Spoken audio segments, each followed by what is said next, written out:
Komeng bingung banyak yang memilihnya, singgung karena foto nyeleneh di surat suara DPD.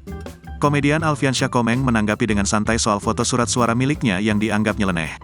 Bahkan Komeng kini kebingungan mengapa masyarakat banyak memilihnya dalam pemilihan umum Dewan Perwakilan Daerah, DPD, Daerah Pemilihan, Dapil, Jawa Barat.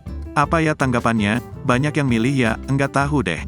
Mungkin harus nanya sama yang milih. Kenapa milih saya? Kata Komeng, Rabu, tanggal 14 Februari tahun 2024. Komeng tidak mengetahui pasti alasan masyarakat Jawa Barat banyak mencoblos dirinya. Padahal ia tidak banyak menggelar kampanye selama mencalonkan diri sebagai anggota DPD RI Jawa Barat.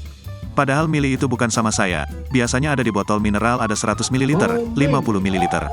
Jadi saya bingung enggak tahu deh sukanya di apa, ungkap Komeng. Namun Komeng menduga ada dua hal yang memutuskan masyarakat ingin memilih dirinya. Di antaranya soal visi misi sebagai anggota dewan. Apakah di konsep saya yang saya cuma tahunya membawa seni dan budaya, karena saya ingin seperti Korea dengan drakor dan kulinernya, bisa membuat pemasukan double digit APBN-nya, pengennya begitu konsepnya, ujar Komeng. Kemudian terkait soal foto nyeleneh dalam surat suara tersebut.